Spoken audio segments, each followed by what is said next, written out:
Kita semua percaya konten sejarah itu penting.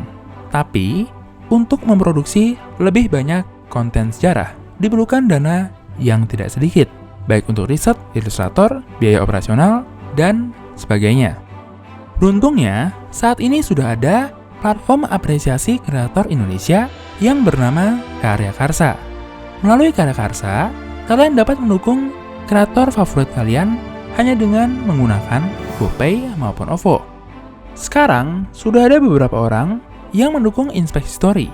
Kalau kamu percaya dengan apa yang kami perjuangkan, kamu juga bisa menjadi salah satu dari mereka. Jadi, tunggu apa lagi? Yuk, dukung Inspeksi Story. Siapa yang tidak mengenal Jerman? Negara yang sangat terkenal akan kemajuannya di berbagai bidang. Di bidang industri otomotif misalnya, Jerman memiliki merek-merek terkenal seperti BMW, Mercedes-Benz, Audi, Porsche, atau bahkan Volkswagen. Selain industri otomotif, hal yang menarik dari Jerman tentu adalah persepak bolaannya. Sebagian dari kita dengan mudah menyebut nama-nama seperti Manuel Neuer, Thomas Müller, Mesut Özil, dan tentunya Toni Kroos. Bagi yang suka dengan perkembangan ilmu pengetahuan, Jerman juga dikenal sebagai negeri pengetahuan, atau dalam bahasa Jermannya, Land der Ideen, di mana tidak sedikit penemu-penemu besar dalam sejarah seperti Gutenberg, Röntgen, dan Einstein juga berasal dari wilayah Jerman. Tahukah kalian bagaimana sejarah berdirinya bangsa Jerman? Jerman yang kita kenal sekarang awalnya tidak lebih dari sekumpulan suku-suku barbar yang terus bertempur melawan invasi dari bangsa Romawi.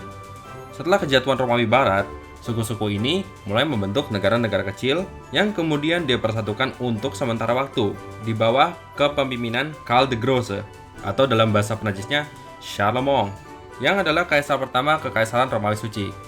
Kekaisaran ini diwariskan kepada Ludwig, atau dalam Prancisnya Louis, yang merupakan satu-satunya anak dari Karl. Berbeda dengan ayahnya yang hanya memiliki seorang anak, Ludwig sendiri memiliki 3 orang anak. Kepada siapakah kekaisaran akan diwariskan? Kaisar Ludwig memutuskan untuk membagi kekaisarannya menjadi 3 wilayah, sesuai dengan jumlah anaknya. Karl yang pertama mendapatkan wilayah Fransia Barat, yang kedua Lothar mendapat Fransia Tengah, dan Ludwig II mendapat Fransia Timur. Keputusan suksesi ini mungkin merupakan salah satu keputusan paling berpengaruh di sepanjang sejarah Eropa. Berbagai pertempuran yang terjadi di Eropa, hampir semuanya dipengaruhi keputusan ini. Fransia Barat perlahan berubah menjadi Prancis modern, Fransia Timur perlahan menjadi Jerman modern. Dan bagaimanakah dengan Fransia Tengah? Nasibnya adalah yang paling tidak beruntung. Negara ini dianeksasi oleh kedua tetangganya, dan wilayahnya yang tersisa perlahan menjadi Italia modern. Seperti yang dikatakan sebelumnya, Fransia Timur perlahan-lahan berubah menjadi Jerman. Negara yang satu ini mewarisi status Kekaisaran Fransia sebagai Heiliges Römisches Reich, atau dalam bahasa Indonesianya Kekaisaran Romawi Suci, yang seperti kata Voltaire, sama sekali bukan kekaisaran yang bersatu, bukan berdarah Romawi, dan terlebih lagi sama sekali tidak suci. Sekalipun demikian, kekaisaran yang satu ini kelak akan melahirkan 2 kerajaan yang saling bersaing untuk memimpin negara-negara bagian Jerman lainnya, yakni Kerajaan Preußen, atau dalam bahasa Indonesianya Prusia, dan Kerajaan Österreich, atau dalam bahasa Indonesianya Austria. Berbeda dengan rivalnya, Österreich, yang lebih sering mengandalkan kemampuan diplomasi dan memanfaatkan keseimbangan kekuatan di Eropa, Kerajaan Preußen dikenal memiliki kemampuan yang sangat kuat, jika bukan yang terkuat di Eropa. Hal ini tidak terlepas dari kepemimpinan para penguasa Preußen yang sejak zaman Friedrich der Erste, atau dalam bahasa Jermannya Soldatenkönig, kemudian diteruskan oleh anaknya, yakni Friedrich der Große. Di bawah kepemimpinan kedua penguasa tersebut, Kerajaan Preußen menjalankan berbagai reformasi internal, termasuk memperkenalkan Canton System yang kelak membuat Preußen memiliki rasio militer tertinggi di Eropa. Berbagai reformasi yang diterapkan militer Preußen langsung diuji dalam Siebenjähriger Krieg, atau dalam bahasa Indonesianya perang 7 tahun, di mana ia harus bertempur melawan pasukan koalisi dari berbagai negara di sekitarnya. Reformasi militer yang diterapkannya ternyata membuahkan hasil yang diinginkan. Berkat pasukan militer yang lebih terlatih dan taktik militer inovatif, Preußen bertahan melawan serangan demi serangan dari pasukan koalisi. Namun Preußen juga harus membayar mahal kemenangan tersebut dengan tingginya korban di antara pasukan-pasukan terbaiknya, yang secara jumlah memang jauh sedikit dibandingkan lawan-lawannya.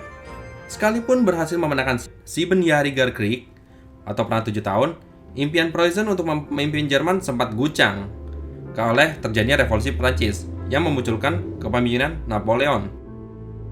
Kebangkitan Napoleonik Prancis membuat Österreich dan Preußen mengalami kemunduran yang signifikan. Heiliges Römisches Reich, kekaisaran Roma Suci yang dipimpin oleh Austria, terpaksa dibubarkan akibat kegagalannya dalam Perang Austerlitz. Sedangkan Preußen yang sangat disegani juga kehilangan berbagai wilayahnya akibat kekalahannya di Jena Austerstadt. Kekalahan tersebut membuat negara-negara Jerman yang awalnya berada dalam pengaruh Heiliges Römisches Reich mulai berpindah di bawah pengaruh Frankreich atau bahasa Indonesianya Prancis. Negara-negara tersebut mendirikan Rheinbund atau dalam bahasa Indonesianya Konfederasi Rhine. Mereka juga memutuskan untuk bersekutu dengan Napoleon. Namun si jenius militer mengambil beberapa kali keputusan yang salah, seperti di Perang Spanian atau Spanyol yang dengan cepat berubah menjadi Vietnamnya Napoleon, maupun invasi kekaisaran Rusia atau Ruslan yang digagalkan musim dingin dan taktik bumi hangus. Napoleon mendapatkan pukulan yang paling mematikan dalam Perang Waterloo, di mana Frankreich kalah saat melawan pasukan gabungan dari Inggris dan Preußen.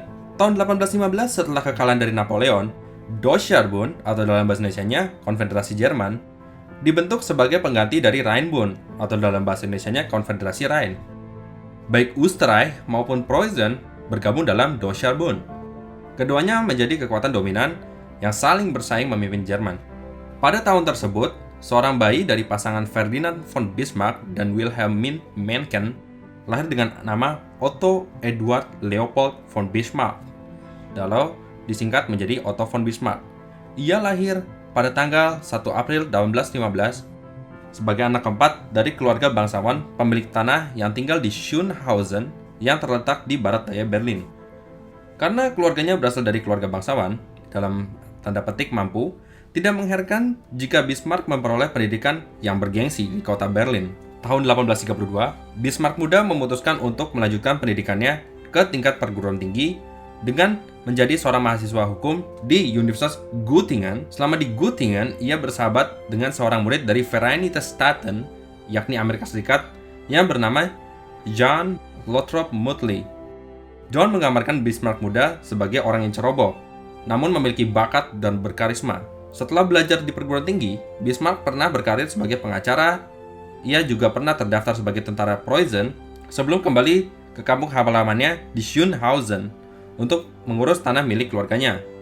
Tahun 1847, Bismarck menikahi istrinya Johanna von Puttkamer. Pasangan ini dianugerahi 3 orang anak. Karir politiknya dimulai tahun 1847, di mana Bismarck terpilih sebagai anggota legislatif kerajaan Preußen dan bergabung dalam faksi konservatif. Setahun kemudian, tahun 1848, terjadi revolusi besar di berbagai negara Eropa yang terjadi karena berkembangnya ideologi liberalisme dan nasionalisme. Berbagai negara yang termasuk dalam Der Deutscher Bund tak luput dari gelombang revolusi tersebut. Masyarakat turun ke jalan dan melakukan demonstrasi untuk menuntut penyatuan berbagai negara-negara Jerman menjadi satu negara. Meskipun revolusi di Jerman akhirnya mengalami kegagalan, namun ide pan-Jermanisme tetap populer di kalangan rakyat Jerman. Sekalipun demikian, revolusi tersebut turut membuat Perdana Menteri Österreich yang juga merupakan arsitek dari Concert of Europe, Clemens von Metternich, turut kehilangan kekuasaannya. Jika Metternich jatuh, tidak demikian dengan Bismarck yang karir politiknya justru semakin menguat di bawah kerajaan Friedrich Wilhelm der Vierte. 4 tahun setelah Bismarck masuk politik, tahun 1851, Raja Friedrich menunjukkan sebagai diplomat untuk mewakili kerajaan Preußen dalam rapat konfederasi Jerman. Selain itu juga, ia pernah ditugaskan sebagai duta besar Preußen baik untuk Rusland maupun Frankreich. Tahun 1862, di bawah kepemimpinan Raja Wilhelm der Erste atau Wilhelm pertama, Bismarck diangkat sebagai Perdana Menteri. Ia juga merangkap sebagai Menteri Luar Negeri Kerajaan Preußen. Ingin tahu kelanjutan dari kisah perjalanan hidup Bismarck selanjutnya? Tunggu di episode berikutnya di channel Inspect History. Hai, bantu kami dalam memproduksi lebih banyak konten sejarah dengan mengklik tombol subscribe. Dan jangan ragu untuk memberikan saran, komentar, atau pertanyaan. Terima kasih.